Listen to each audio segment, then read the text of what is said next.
Doctor Deepak Singh, allied science specialist, medico science centre से। आज हम एक टॉपिक डील कर रहे हैं एनुरिया। क्लिनिकल मेडिसिन का एक टॉपिक है, रीनल सिस्टम से रिलेटेड है। जैसा यहाँ पर लिखा हुआ है एनुरिया, ए का मतलब होता है अब्सेंस, यूरिया का मतलब यहाँ पर यूरिन आता है, नॉट यूरिया जो बेस प्रोडक्ट बनता है वो नहीं है। ये यहाँ पर आई ए लगा हुआ है, आई ए उसका मतलब होता है यूरिन। तो ए मतलब absent urine, absence of urine मतलब यूरिन का फॉर्मेशन नहीं होना, इसी को बोलते हैं हम लोग एनुरिया कहते हैं।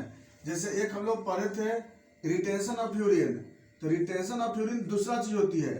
रिटेंशन ऑफ यूरिन क्या होती है कि जैसे ये ब्लैडर है और ब्लैडर में ये दोनों तरफ से यूरिन जो होता है ना, यहाँ पर ट्राइगोन हो गई, ये ट्राइगोन है, यहाँ पे यूरेटर हो गया। और रिटेंशन ऑफ यूरिन में होता क्या है कि इसमें यूरिन तो होता है लेकिन बाहर नहीं पास होती है। यूरिन तो होता जरूर है लेकिन इसमें पास आउट नहीं होती है, नॉट एक्सक्रीट, नॉट एक्सक्रीट, इसमें एक्सक्रीट नहीं होती है, बाहर पास नहीं करते, नॉट इजेक्ट बोलेंगे। इसमें क्या होती है, ये अलग चीज हो गई। इसको क्या बोलते हैं लोग, ब्लैडर में यूरिन है, ब्लैडर डिस्टेंडेड रहेगा मरीज का, चेक करेंगे तो बताएंगे अभी आपको। और यूरिन भरा हुआ, दोनों किडनी सही है, दोनों किडनी भी सही है, इसमें दोनों किडनी से यूरिन बन करके और यहाँ पे आ भी रहा है, इसको तो बोलते हैं रिटेंशन ऑफ यूरिन। लेकिन एनुरिया में क्या होती है, यूरिन ही नहीं बनता है। एनुरिया में क्या होती है, ये ब्लैडर इम्प्टी होता है एकदम कंप्लीटली, मतलब इसमें यूरिन बना ही नहीं। कोई ना कोई कारण तो जरूर रहा होगा ना कि यूरिन नहीं बना, यूरिन आया ही नहीं, यहाँ से यूरिन आया ही नहीं, तो इसमें भी यूरिन नहीं आता है, इसमें भी यूरिन नहीं आता है। तो इसमें जो यूरिन नहीं आया तो इसके पीछे क्या रीजन होगा, इसके पीछे रीजन क्या होगी, कहीं ना यूरिन नहीं बनता, बना ही नहीं। तो एनुरिया के केस में ये देखो, हालांकि दोनों को अगर एक सिमिलरिटी लेके चलेंगे तो एक सिमिलरिटी है कि नहीं इसमें यूरिन आता है नहीं इसमें यूरिन आता है, लेकिन इसमें क्या है कि ब्लैडर में यूरिन है और इसमें ब्लैडर एकदम खाली है ना। इसमें क्या है कि किडनी से यूरिन बना ही नहीं, किडनी से यूरिन नहीं बना होगा, या फिर एक केस ये भी हो सकता है कि यूरेटर से नहीं आया होगा, ये भी तो हो सकता है ना, दोनों बात हो सकती है। चलिए तो हम लोग बात चले हम लोग, तो ये होगी बात। तो अब देखिए, तो इसके जो एनुरिया का मतलब क्या होगी, अब्सेंस ऑफ यूरिन, ब्लैडर में यूरिन नहीं है, मतलब इम्प्टी ब्लैडर। ये क्या हो गई, इम्प्टी ब्लैडर, इम्प्टी ब्लैडर, ठीक है, इसको बोलते हैं इम्प्टी ब्लैडर, मतलब एनुरिया, इसमें यूरिन आया ही नहीं। अब क्यों नहीं आया, इसके पीछे 3 रीजन हो सकता है। एक है पीरीरिनल कॉजेज, पीरिनल मतलब किडनी से पहले का कॉजेज। ये पहले का कॉज क्या हो सकता है, ये कुछ कॉज ऐसा हो सकता है जिसके कारण यूरिन यहाँ पर फिल्टर नहीं होगी।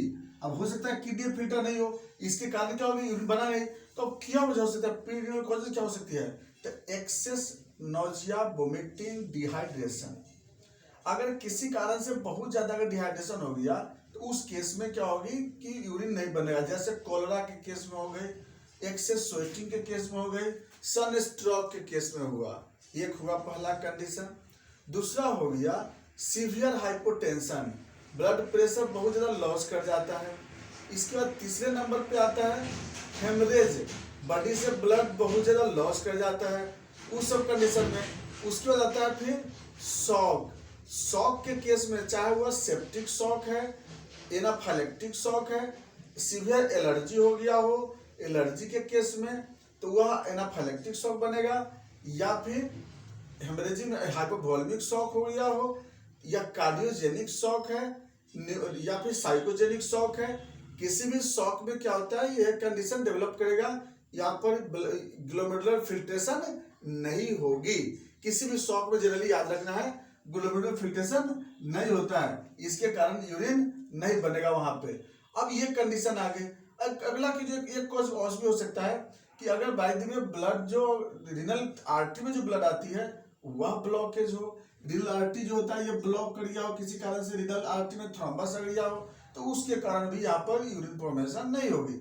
एक और भी होता है, अगर ब्लड ट्रांसफ्यूजन में अगर गड़बड़ी हो गई, मिसमैच ब्लड ट्रांसफ्यूजन किसी कारण से होगा ब्लड, तो इस कंडीशन में भी यूरिन फॉर्मेशन नहीं होता है। तो याद रखना होगा इस चीज के बारे में, है ना। या कभी कभी ऐसा होता है कि सर्जरी के बाद भी यूरिन का फॉर्मेशन नहीं होता है, बर्न के बाद ऐसा होता है। तो ये सारे केस में क्या होता है, यूरिन फॉर्मेशन बंद हो जाता है। अब दूसरा केस है रीनल कॉजेज। रीनल कॉज मतलब किडनी कॉज में क्या हो सकती है, यहाँ पर जैसे कि ट्यूमर के केस में, पॉलीसिस्टिक किडनी के केस में, या फिर नेफ्रोटिक सिंड्रोम के केस में, रीनल फेलियर के केस में, पाइलोनेफ्राइटिस के केस में, ट्यूबुलर डिजेनरेशन के केस में। ये कई ऐसे केस होते हैं जिसमें किडनी में डिजॉर्डर्स में, जिसकी वजह से यूरिन फॉर्मेशन यहाँ पे होगा ही नहीं। तो ये दूसरा नंबर पे क्या हो गया, रीनल कॉजेज। तीसरा आते हैं post renal causes. Post renal cause में ये बोला जा रहा है कि यूरेटर का दिक्कत होगी, यहाँ यूरेटर में दिक्कत होगी, यहाँ पर स्टोन होगा, या दूसरा कंडीशन यहाँ पर ट्यूबरकुलोसिस हो गया होगा दोनों तरफ से, या लाइगेज हो गया होगा। दोनों ureter, both ureter ligated, both ureter stone present in both ureter, tuberculosis या mass present in both ureter, दोनों यूरेटर क्या हो गया, ये लाइगेज कर गया। लाइगेज मतलब हो गया बंद भी हो गए। जैसे हिस्टेरेक्टोमी, अब यूट्रस के ऑपरेशन करते समय यानी उस समय क्या होता है कि यूट्रस लाइगेज कर जाता है, यूरेटर लाइगेज कर जाता है। तो इसके लाइगेशन से भी हो सकता है कि प्रॉब्लम आ सकता है। तो इट्रियोजेनिक कॉज बोलेंगे ना, इट्रियोजेनिक कॉज। इट्रियोजेनिक मतलब कि हॉस्पिटल के कॉज की वजह से जैसा होता है उसको इट्रियोजेनिक बोलते हैं। तो जनरली ऐसा कंडीशन हो गया।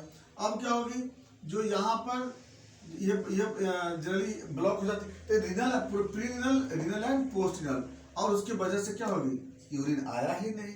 अब क्या होगी, सिम्टम क्या होगी, पहला तो यूरिन आउटपुट नहीं होगी। अब क्या होगी, बॉडी में यूरिन आउटपुट नहीं होगी तो धीरे धीरे बॉडी के अंदर वेस्ट प्रोडक्ट का अमाउंट क्या होगा, इंक्रीज करते चला जाएगा। यूरिया बढ़ेगा, क्रिएटिनिन बढ़ेगा, पोटासियम बढ़ेगा। अब ये सब बढ़ेगा तो क्या होगी, बॉडी स्वेलिंग बढ़ेगी, बॉडी में ओडिमा डेवलप करेगा। पहले पेडल ओडिमा होगा, फेशियल ओडिमा होगा, जगह जगह ओडिमा डेवलप करेगा, इफ्यूजन डेवलप करेगी, है ना। इफ्यूजन हो जाएगा, चाहे वो सेरेब्रल इफ्यूजन, फिर उसका peritoneal effusion, pericardial effusion, peritoneal effusion, ऐसा करेगा। एनासरका डेवलप करेगा। ये सब कंडीशन जो होती है वो बॉडी में डेवलप करेगा। एपेटाइट लॉस हो जाएगी, नोजिया वोमिटिंग पेशेंट को डेवलप होगा, नर्वस फंक्शन डिजॉर्डर्स होगी, जीआईटी डिजॉर्डर्स होगा। ये सब कंडीशन जनरली पेशेंट में मिलेगा। इसके बाद एपेटाइट भी इसमें क्या हो जाएगी, डिक्रीज कर जाएगी। इसमें ये जो डिप्सिया मतलब कि थ्रस्ट, इसमें क्या हो जाएगी, लॉस कर जाएगी।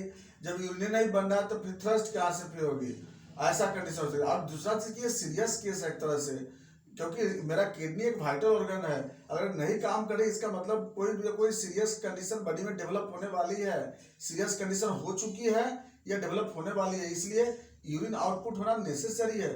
हम लोग बोलते हैं कि 24 घंटा में 1.5 से 2 लीटर यूरिन जो होता है वो बनना चाहिए। अगर नहीं बन रही है तो इसका मतलब कहीं ना कहीं डिजॉर्डर्स है।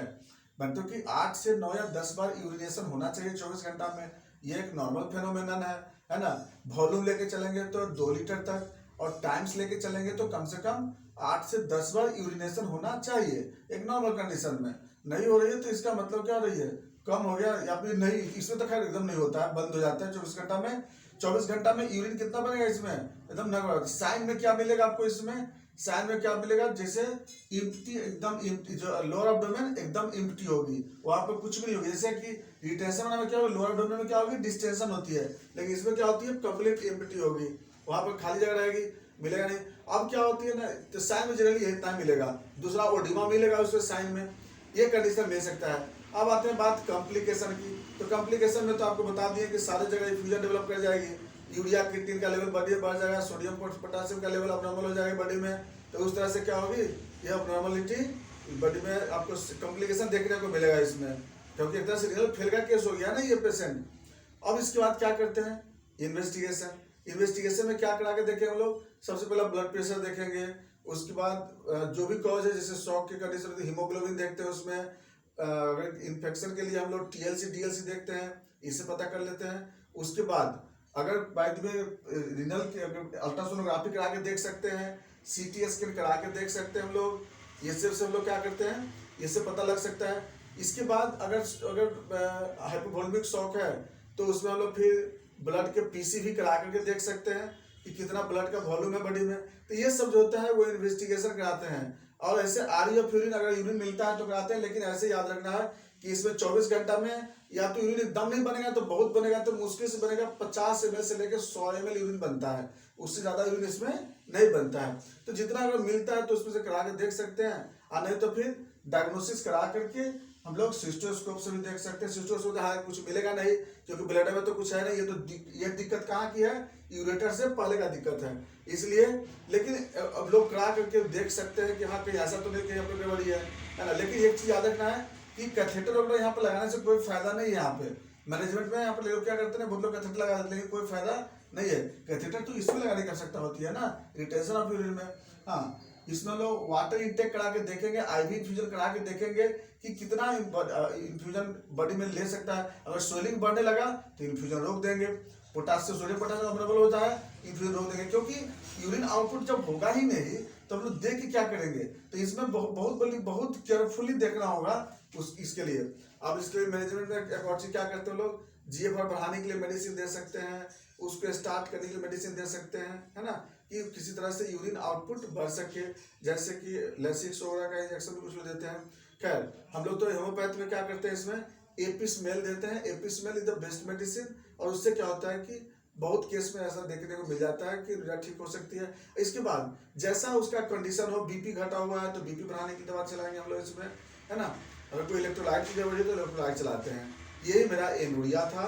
अगर इसमें कोई क्वेश्चन हो, क्वेरी हो तो आप कमेंट्स में कर सकते हैं।